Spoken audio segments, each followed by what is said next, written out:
if you do a film, an editor can change the whole pacing and whole aspect of a film. If you do a song, A&R people can add this and that, and not, you don't get what you wanted in the get-go.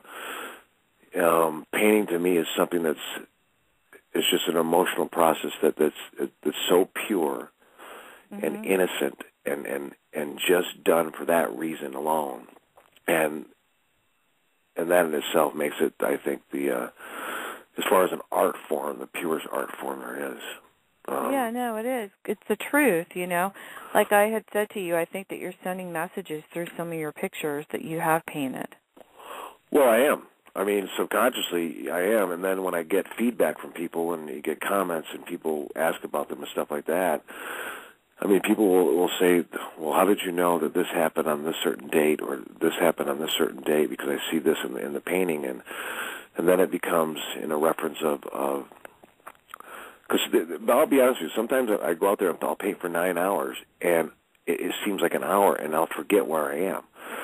I'll literally, because one thing, I'm exhausted, but another thing that I'll start painting on the canvas and doing what I'm doing yet. I know there's no mistake on the canvas because it's all pure, but with that said, there's nothing that I'm trying to convey other than the pure thing that's coming out of my body at that point in time. And then once I start on a piece, then that keeps, coming through every time I work on it. Oh, no, absolutely. And you know what? Now, in the process of your painting, when you say every time I work on it, so in other words, you can start a picture, and you don't always finish, like you did Christmas Angel all in one night, right? Yeah. But some of the paintings it took 5 days to get to that one night. Really? Yeah, with wow. Christmas Angel, because of the dreams I was having about this thing. And then I just one night, then it was 9 hours one night. That's great. Yeah. That's great. Have you ever had one of your paintings in front of you where I'm sure you have, where you felt like you added more stuff into it, like after you thought it was finished, you said, oh, no, it needs this, and then you pick it up and you do more? I've done that a few times, but the thing is, when you start doing that, then you're kind of confusing the message that was supposed to be there. So I think once it's finished, but I'll paint, like for example, I did this one painting called Underneath that took 3 weeks, and so it was constantly ever changing, but always the same. It was just layers and layers and different colors and things like that I would put things in as I was getting more involved with the piece. It's almost like a relationship. You get more involved with the relationship. Yeah. You get to know that person or that piece or that canvas more and more, and then more stuff evolves out of it. Yeah, I mean, I can totally understand that. Now, I want to ask you, going back to one thing, and then I want to go into a couple other things. Besides with the painting and everything, you started out, your whole thing is you were you started out as an actor, correct? Or as a model? You were modeling, right? Modeling lasted for 4 months. It was, I didn't really like it, so I quit. Yeah. Then I studied theater in New York, and then that's when everything, because I was really, I was on a football scholarship at Central Connecticut, and I was kind of a quiet person, so I was almost, it was almost debilitating how quiet I was, actually. It was really weird. So acting, it was the first time I ever felt comfortable was when I was on stage.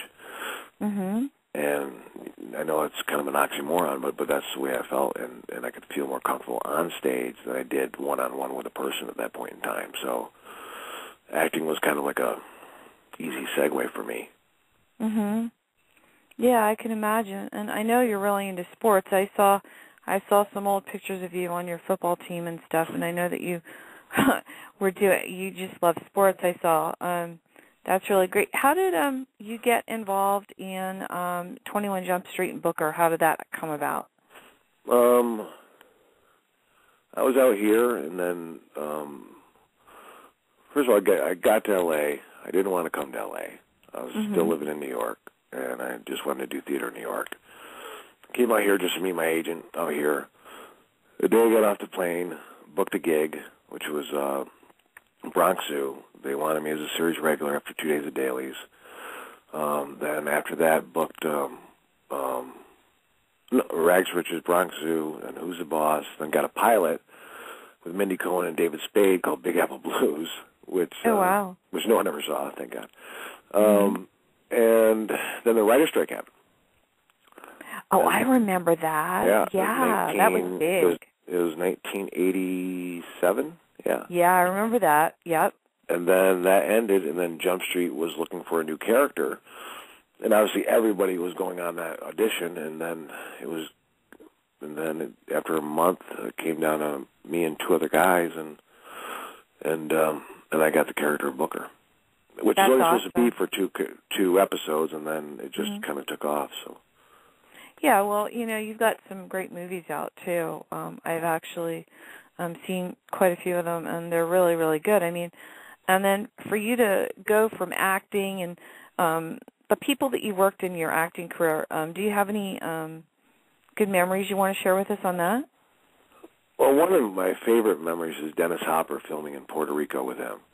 Oh, really? I shot a movie called, the original title was Michelangel, but then they changed it to The Apostate. And I was down there for about 2 months with Dennis, and just talking with him, and I spent every day with him, and just the nights of the dinners, and just talking about art and literature and what he did in the past and what I'm doing, and just conversations with him were just pretty amazing, and a good guy. Good guy. Yeah, Dennis Hopper, yeah, I bet that was really a trip, just being there and being able to have like that kind of one-on-one conversation. I know what that's like. That's you just learn so much more about a person out of character, like when they're just themselves. I mean, a lot of people they think that one person's going to be a certain way because that's the kind of part they play on a film, but it's so funny. It's like me knowing Bruce Springsteen. Bruce Springsteen, he's really quiet and shy and a true gentleman in person, and then the minute he gets on the stage, boy, he just comes alive. Right. And that's just all part of, I think, the part that we play and how we go into that. Well, it's a weird conundrum, because I've played so many bad guys and stuff like this in movies that automatically people, when they meet you, I do a great job playing bad guys and wackos, but automatically they think, I'm going to be riding on a Harley with a leather jacket, coming into their house or their front door, stealing their daughter. You know what I mean? So that's funny. That's funny. It's just funny. God. No, I mean, what was one of the favorite characters or movies that you made, or do you have? I mean, I'm sure you have many, but one I'm sure holds close to your heart more than others. What was the most enjoyable for you in your acting career? Well, I think the most. I don't know if it was enjoyable. The one that kind of affected me the most was the movie I did with Dennis Hopper, where I played a priest who was I saw that. conflicted with his own faith, and also he was an artist, and there was a killer out there played by Dennis, who was a famous artist, and basically the only way ironic. he could paint. I know, it is really ironic. The only way he could paint was to actually kill somebody and actually gather their blood and paint, and put it in the paint. This character got really obsessed with it and started losing his faith, and got just totally immersed with this other character, Dennis's character, and what happened is almost like you don't know at the end if he did become Dennis, his character, because it leaves it really ambivalent at the end. It does. It's an open ending. Yeah, it's a great movie, though. But I had fun with Mobsters, playing Benny Siegel. I had... that was great. I love that. That was a fun movie. Fish Don't Blink was fun with Leah Thompson. Great clothes. Yeah, great clothes. Yeah, we had great clothes.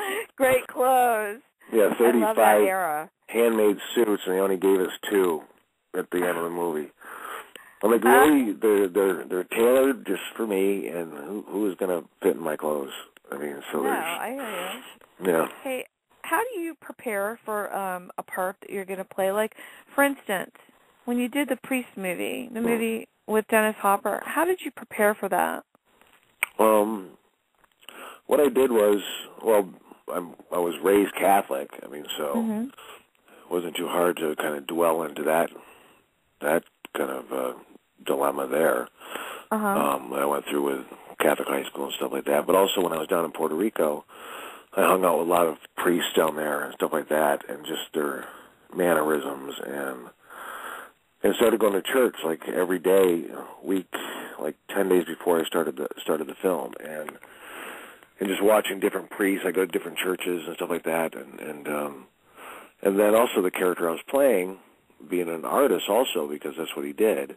That was really close to me too, so that was easy. I started painting things that were a little more gothic and stuff like that, and then just kind of immersing yourself in the character, and that character kind of took over.